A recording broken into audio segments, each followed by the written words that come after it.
আসসালামু আলাইকুম রহমতুল্লাহি ওয়াবারাকাতুহু। আলহামদুলিল্লাহি নাহমাদুহু ওয়া নাস্তাঈনুহু ওয়া নাস্তাগফিরুহু ওয়া নু'মিনু বিহি ওয়া নাতাওয়াক্কালু আলাইহি ওয়া নাউযু বিল্লাহি মিন শুরুরি আনফুসিনা ওয়া মিন সাইয়্যাতি আমালিনা ওয়া মান ইয়াহদিহিল্লাহু ফালা হাদিয়া লাহু ওয়া নাশহাদু আল্লা ইলাহা ইল্লাল্লাহু ওয়া নাশহাদু আন্না মুহাম্মাদান আবদুহু ওয়ার রাসূলুহু আম্মা বা'দ। প্রিয় সুধী, আজকে আপনাদের সামনে নিয়ে আসছি তৃতীয় খলিফা হজরত উসমান রাদিয়াল্লাহু তাআলা আনহুকে নিয়ে। অবশ্যই একটা ভালো জিনিস, হজরত উসমান রাদিয়াল্লাহু তাআলা আনহু ইসলাম নক্ষত্রের একজন তৃতীয় খলিফা।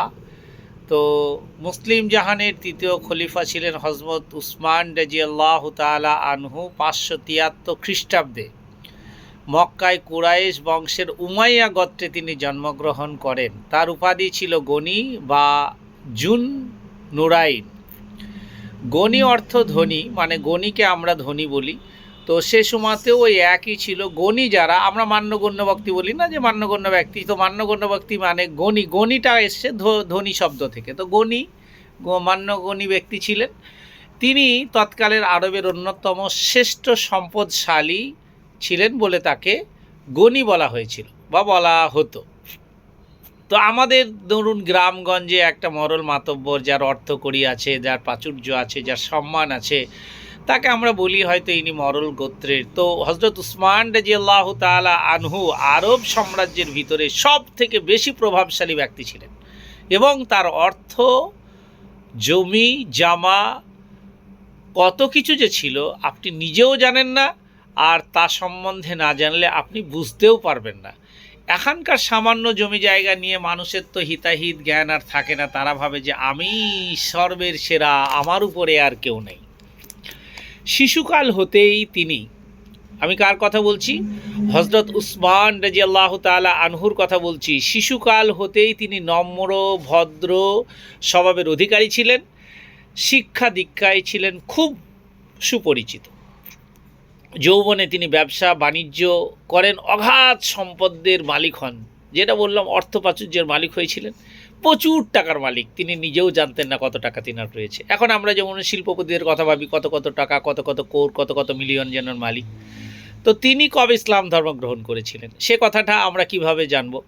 34 বছর বয়সে, 34 বছর বয়সে তিনি ইসলাম ধর্ম গ্রহণ করেন। 34 বছর মানে জীবনের অর্ধেকটা টাইম তিনি প্রায় পাস করে দিয়েছেন।